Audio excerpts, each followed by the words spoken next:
you wanna. 1, 2. Ladies and gentlemen, welcome to episode 2 of SYNVITE Only.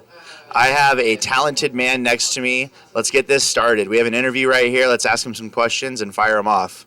Who are you and where are you from? My name's HOTSAUCE. I'm from Los Angeles, California. Why did you choose the name Hot Sauce? That's a really good fucking question, man. So, when I was a kid, I used to play basketball, and there was this league. It was called And1. Have you guys ever heard of that? Yeah. So when I played basketball, like everybody had their own little nicknames and shit, and I was a really big fan of And1. And Hot Sauce was always doing these crazy fucking moves and shit. I was like, man, that's sick. So in middle school, that's what I went by. They're like, hey, it's Hot Sauce. I fucking did all the dribbles, all the crazy shots. And when I started DJing, it was between Geo Unit. My name's Geo. My real name's Geo. Or Hot Sauce. And, you know, Hot Sauce was a little more ballsy. You know what I mean? It was like, people are going to think that's stupid. A lot of people thought it was fucking super stupid when I first started it. But I stuck with it. I wanted to make it a brand. And yeah, I stuck with Hot Sauce. And that's what happened. So. Personally, I think that's baller. Thanks, man. I like that. No pun intended. Where and when was your first gig? So, as a matter of fact, my first gig was actually like a little over a year ago at Endgame. Okay. You guys ever heard of Endgame? Yeah. Shout out Endgame. Yeah, it was small promo team. I was like messaging people on Facebook and trying to find gigs. And I remember this one guy was like, hey, we need a DJ for Endgame. And I went to Endgame and they had me in this like little corner, like in this dark room. Like everything was broken, man. Like it was, dude, there was like no lights, like no AC.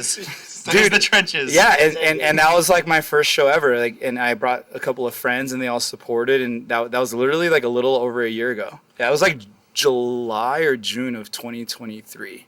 Yeah.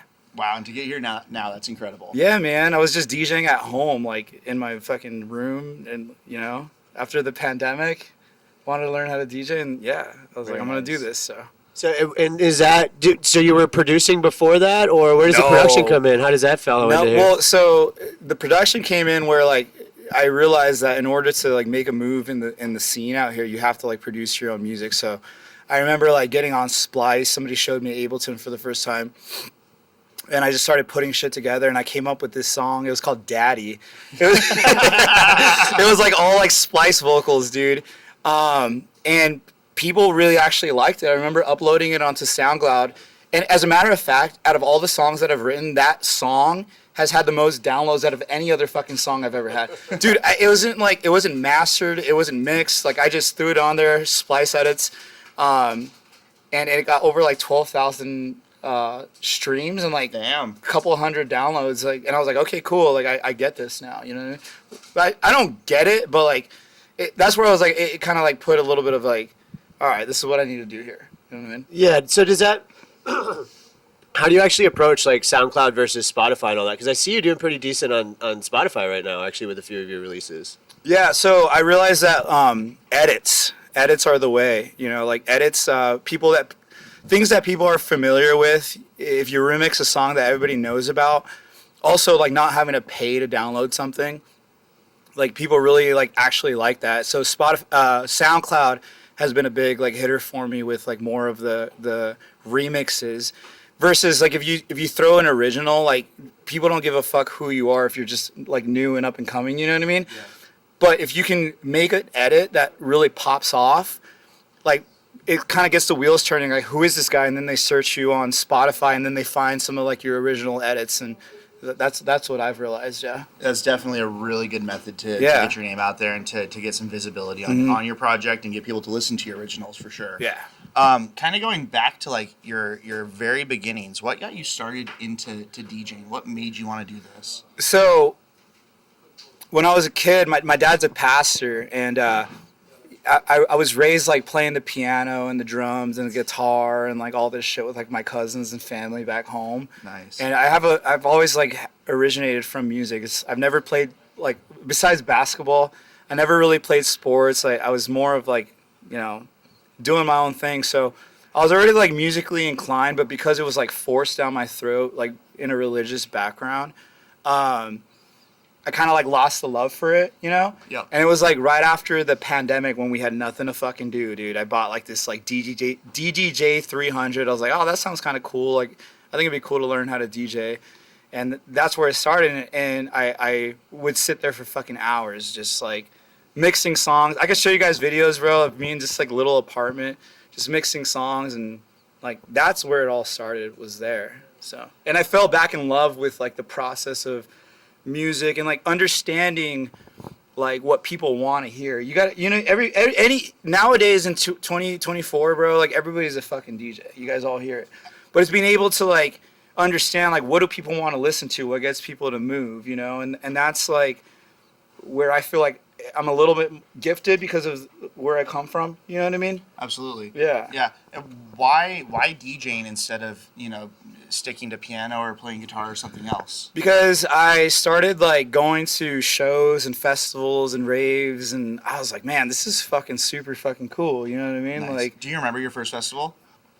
if I were to put my first festival like on the top of my head, I remember like during the pandemic, there was this show that they did. I don't remember where it was at, but like they did this show and they had everybody in these like cages. I don't know if you guys went to that. It was like a show. They had everybody in these like everybody had to be separated, but you had your own like little corral. Oh, during COVID. Yeah. Yeah. Oh, Yeah, like the drive-in ones. Yeah. So like you yeah. had to like go, and you had your own. You had like your group of 10, and then you had to like sit there. And I was like, that's so. I don't know. Like I really liked EDM after that. But also EDM's been around for so long, dude. Like going to like the, you know, the Vegas clubs, and you know you start hearing this EDM like the bouncy music. And when I was from LA, it was all like rap music. You know what I mean? It's all rap and. I was like, man, like EDM really makes you want to like move, you know? Yeah, absolutely. We actually had to start too in COVID, kind of the same. COVID thing. did a lot of shit for people, man. It really like got people into their creative minds. Yeah, that's really what did it for me. Well, because you had nothing else to do, right? Nothing You're all else boxed to do. up, right? You Yeah, know, man. and it's like, well, what else can we do? Yep. And it was cool to kind of see a lot of that creativity blossom and then throughout our own community and the rest. So, like, when you're traveling, what's some of the clubs that have inspired you, or some of those stages that you're like, dude, I have to get on that stage. Like, that's the stage I'm trying to shoot for with Hot Sauce. So, I remember, like, when I was DJing at home and just, like, in my little fucking countertop apartment and just imagining, like, being at a fucking festival. And I'm like, I'm going to do this. I'm going to figure out a way to fucking do this. And I kid you not, man, like, a year later, I have the videos to show it from, like, the exact dates. Like, a year later, I DJ'd main stage at Gold Rush, like literally like 3 months. It's been very fucking fast, and like it's been really, really fucking cool, dude. Like, but it's just like I envisioned it, and that's just what happened. You know what I mean? Yeah. I obviously made like choices and decisions to get there. For example, like before if you go on my Instagram now, it's nothing but DJ shit. But you can only go so far. You'll be like, okay, it started like 2023 at this point. But I made like a decisive decision to say, hey, like this is where we're starting, and I don't give a fuck, like what anybody thinks, what anybody knows. Like I'm gonna be recognized as a fucking DJ. Yeah. I have a regular job. Like I do real estate, like mortgages. That's like my actual job. Yeah. But I said, what do I want people to know me as? And it was a DJ. And so when you brand it that way and you kind of like you stick to it and people start respecting you. Because when it first started, bro, nobody gave a fuck. They're like, "Who's this guy?" Like, you hot sauce. Like, you know what I mean? This is dumb. You know? Yeah. So, yeah, man. Well, good. That's really cool. I mean, up until now, because I mean, obviously, you got a long future ahead of you, especially with this project. What has been your favorite moment out of everything? Dude, I'm gonna be completely honest. Like, shit like this. Shit like what we did tonight, Don't like lie gathering.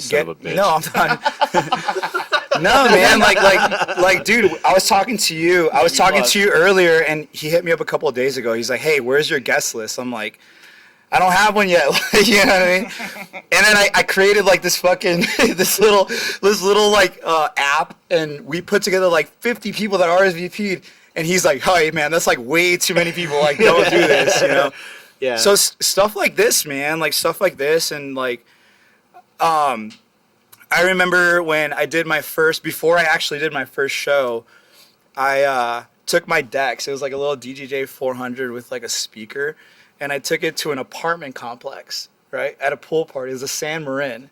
Nice. Okay, I know. Dude, I actually know San Marin. Yeah. Dude, they used to throw bangers there. Like people would just go there, party, all kinds of crazy shit happen. And I remember showing up with my little deck and my speaker for the first time ever, and like never playing in front of anybody. And I'm like, fuck it, let's go. We started playing it. It got fucking heavier and heavier and heavier. More people started coming in. The office managers came in and they're like, hey, this is awesome that you're doing this, but like you need to turn it down a little bit. I'm like, okay, we're going to turn it down. And then like 30 minutes later, they come back like, hey, actually you need to shut it down. so they shut it down. I turn off the speakers. I'm like putting it back in my car. And all of the residents at this apartment complex are booing the fucking security and like the management. They're like, boo, like boo, boo, boo. Like, no, no, no. So it's like 5 or 6 o'clock and they all go home for the day, right? Manager like shuts down and they're like, hey, you should bring the fucking decks back. So I go and I grab the decks, dude. I bring them back and we had a fucking rager, bro. From like, Shout out San Marin, let's go. After 5 p.m., bro, it was like insane. I'm over here in like my little like toy DJ with my laptop speaker. It got fucking crazy. And what's insane about it, it got so crazy that weekend there was so many complaints against the management company for like the noise and all the neighbors that they, from that day on, they shut it down completely. So you can't even go. It's like an actual rule. You can't go to San Marin Pool with a speaker because of like me. I like made my fucking legend on that shit. Let's go. Let's you cannot go to that pool. You wrote the book. You cannot go to that pool. They talk about it all the time. You cannot go to that pool with a speaker. If you go even with the smallest speaker, they'll kick your ass out. Fucking legendary status. Yeah, dude, it was legendary, man. Is that how you got into Almost Famous or what? No, dude. So Almost Famous started house nights. They started these fucking house nights. They were doing all this, all these like little things. They were trying different things out, and they're like, "Hey, we want to do a house night." And it's when I first started. It was like one of my first gigs. And what they did is like, you know how big the venue is? They cut it in half, and they put like these curtains in between it, and they did it boiler room style, right? Yeah, nice. And same thing, dude. Like I'm blessed enough to like make connections with people. Like I bond really good with people. So I invited everybody to this thing, and like we brought a bunch of people. We played house music. It was like, cool, this is cool. And as it happened, it got like a little busier and busier and busier and busier and busier. And then they stopped hitting me up. They're like, we're gonna start booking our own fucking people. Like they did this whole house night. Yeah, they stopped booking me. So I didn't get booked there for like the longest time, dude. For the longest time, it sucked. I was like, I want to go back there. And this is all within the last year. And then I finally got like a shot to do it again. And There you go. Did it proper. yeah, you got to do it the right way, man. Yeah, You got to do it the right way. That's really, really cool. Do you have anything in life that scares you? Yeah, man, the fact that I'm going all in on this, dude. The fact that I'm going all in on this, dude. Like, when you go on social media, man, like, you either have a personal account where people know you for, like, your friends, your family, or there's people that go all in their jobs, like, whether it's real estate or, you know what I mean? Like, you go on there, like, you know this person for this specific fucking person, so you go on my page, and it's just, like, nothing but DJing. So, like, my fear is, like, what if this doesn't get, like, bigger than what it is? You know what I mean? Yeah. I don't want to be like some local DJ that's just like here, like, and then I get washed out because then I have to like delete my, you know what I mean? Like that's my biggest fear, to be honest. I went all in on it, man. There's like, so many DJs I feel like that have that though, and not even just DJs, producers, artists, right? Like that's such a big thing, and I feel like once you start to do that, eventually you'll hit your place. But people just expect that to like come initially or like off the bat, and like you're actually kind of a rare case. Where, you know, you got that hit off the bat and got some really good connections and yada, yada, yada. But a lot of people will be in that, like, 5-10 year range before they're even seeing stuff like you're seeing. You know what I mean? Well, and that's the thing, man. Like, during this time, like, I'm new, man. I'm not going to fucking lie. Like, I'm so new. Like, I'm not that. You wouldn't be able to tell it, though. Yeah, like, I'm very new, bro. Like, I have people that hit me up and they're like, hey, man, how are you getting these shows? Like, what are you doing? What's going on?